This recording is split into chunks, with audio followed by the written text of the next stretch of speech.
بہت کم پاکستانی جانتے ہیں کہ سابق CIA ڈائریکٹر جارج ٹینٹ نے پاکستان کے نیوکلیئر سائنسدان ڈاکٹر عبدالقدیر خان کو القاعدہ کے سربراہ اسامہ بن لادن کی ٹکر کا خطرناک ترین انسان قرار دیا تھا، لیکن انہوں نے ایسا کیوں اور کس بنیاد پر کہا، اس کی اصل کہانی شاید کبھی معلوم نہ ہو سکے۔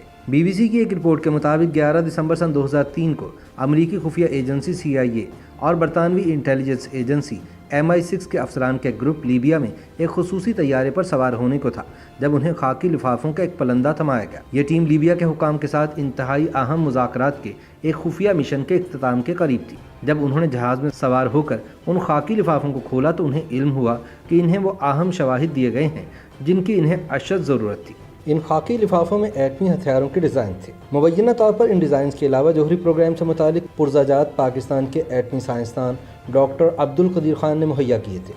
BBC کے مطابق گزشتہ نصف صدی میں عالمی سلامتی کے حوالے سے ڈاکٹر عبدالقدیر خان ایک اہم ترین شخصیت تھے۔ ان کی ذات دنیا کی خطرناک ترین ٹیکنالوجی کے حوالے سے جاری لڑائی، جہاں یہ ٹیکنالوجی رکھنے والے اور اس کو حاصل کرنے کے خواہش مند آمنے سامنے ہیں، اس کہانی کا ایک اہم محور تھی۔ سابق CIA ڈائریکٹر جارج ٹینٹ نے EQ خان کو کم از کم اسامہ بن لادن جتنا خطرناک قرار دیا تھا۔ انہوں نے یہ موازنہ اس وقت پیش کیا تھا جب یہ پتہ لگ چکا تھا کہ اسامہ بن لادن 9/11 حملوں کے ماسٹر مائنڈ ہیں۔ حقیقت یہ ہے کہ اگرچہ ڈاکٹر EQ خان کو مغربی جاسوس دنیا کا سب سے خطرناک انسان قرار دیتے ہیں، لیکن اپنے وطن پاکستان میں انہیں قومی ہیرو کے طور پر سراہا جاتا ہے۔ یہ بات نہ صرف ان کی شخصیت کی پیچیدگی کے بارے میں بہت کچھ بتاتی ہے، بلکہ یہ بھی ظاہر کرتی ہے کہ دنیا ایٹمی ہتھیاروں کو کس نظر سے دیکھتی ہے۔ 70 کی دہائی میں ڈاکٹر عبدالقدیر خان یورپ میں ایٹمی جاسوس بن کر نہیں آئے تھے، لیکن وہ ایک جاسوس بن گئے تھے۔ وہ سن 1970 کی دہائی میں نیدرلینڈ میں کام کر رہے تھے جب ان کے ملک پاکستان نے سن 1971 کی جنگ میں شکست کے بعد اور انڈیا کی ایٹمی ترقی سے خوفزدہ ہو کر ایٹم بم بنانے کی مہم شروع کی تھی۔ ڈاکٹر EQ خان ایک یورپی کمپنی میں یورینیم افزودگی کے لیے سینٹریفیوجز بنانے کے کام میں شامل تھے۔ افزودہ یورینیم کو ایٹمی توانائی کے لیے استعمال کیا جا سکتا ہے اور اگر اسے ایک حد سے زیادہ افزودہ کیا جائے تو اس سے ایٹم بم بھی بنایا جا سکتا ہے۔ BBC کے مطابق ڈاکٹر عبدالقدیر خان اس دور کے جدید سینٹریفیوجز کے ڈیزائن نقل کرنے میں کامیاب ہوئے اور اپنے ملک واپس لوٹ آئے، جہاں انہوں نے ایک خفیہ نیٹ ورک تشکیل دیا جس میں بیشتر یورپی کاروباری افراد تھے جو انہیں ایٹم بم اور سینٹریفیوجز کی تیاری کے لیے اہم ترین اجزاء یعنی خام مال سپلائی کرتے تھے۔ ڈاکٹر EQ خان کو پاکستان کے ایٹمی پروگرام کا بانی بھی کہا جاتا ہے۔ انہوں نے نہایت احتیاط کے ساتھ اپنی ایک کہانی تیار کی جس نے انہیں انڈیا کے خطرے کے خلاف پاکستان کی حفاظت کے لیے ایٹم بم تیار کرنے والے قومی ہیرو کا درجہ دلوا دیا۔ ڈاکٹر عبدالقدیر خان نے ایٹمی ہتھیاروں کے اجزاء فراہم کرنے والے اپنے خفیہ نیٹ ورک کو درآمد سے برآمد کی طرف موڑ دیا اور وہ دنیا بھر میں گھومنے والی ایک شخصیت بن گئے اور انہوں نے کئی ممالک کے ساتھ معاہدے اور سودے کیے۔ ان میں سے بہت سے ممالک کو مغربی ممالک باغی ریاستیں سمجھتے تھے۔ BBC کی رپورٹ کے مطابق ایران کے شہر نتنز میں ایٹمی پروگرام کے لیے سینٹریفیوجز کی تیاری کا پروگرام، جو حالیہ برسوں میں شدید عالمی سفارتکاری کی ایک وجہ بنا رہا ہے، اس کا نمایاں حصہ ڈاکٹر عبدالقدیر خان کے فراہم کردہ ڈیزائن اور مواد سے بنایا گیا تھا۔ ایک ملاقات میں EQ خان کے نمائندوں نے ایران کو ایک ایٹمی پروگرام کی تیاری میں استعمال ہونے والے مواد اور اجزاء کی ایک فہرست فراہم کی تھی جس میں قیمتیں بھی درج تھیں اور ایرانی حکام اس کے مطابق مال کا آرڈر دے سکتے تھے۔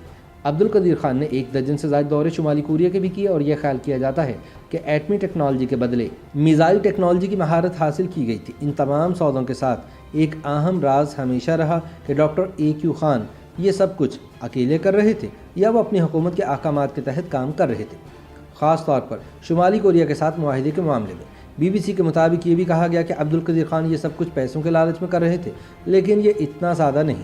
وہ اپنے ملک کی قیادت کے ساتھ مل کر کام کرنے کے ساتھ ساتھ جوہری ہتھیاروں پر مغربی ممالک کی اجارہ داری کو ختم کرنا چاہتے تھے۔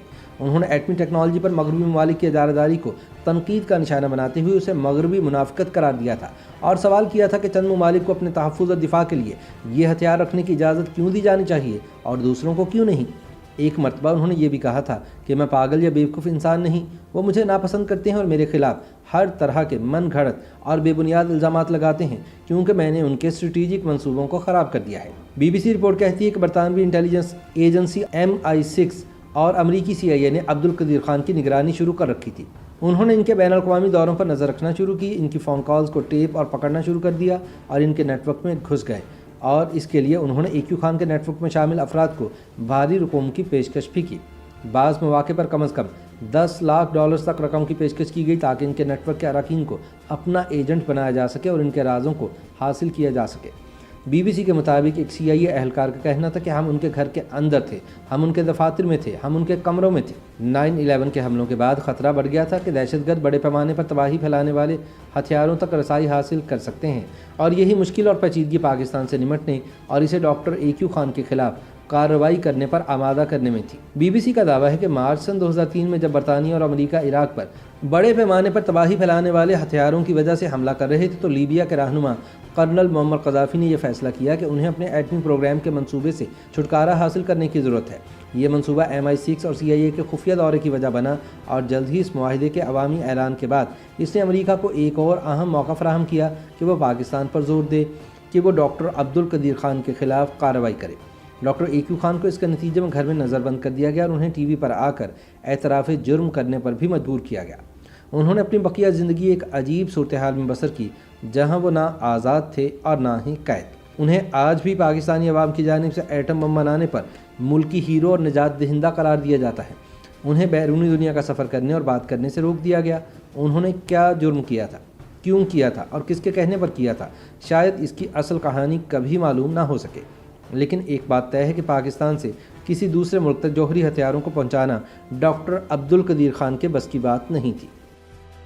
YouTube پر گوگلی نیوز دیکھنے کے لیے youtube.com کی سرچ بار میں گوگلی نیوز TV ٹائپ کریں۔ گوگلی نیوز کے پیج پر سرخ رنگ کے سبسکرپشن والے بٹن پر کلک کرنا نہ بھولیے۔ YouTube پیج پر اپلوڈ ہونے والی ویڈیوز سے باخبر رہنے کے لیے بیل آئیکن پر کلک کیجیے۔ آپ کو ہر نئی ویڈیو کے بارے میں نوٹیفیکیشن موصول ہو جائے گا۔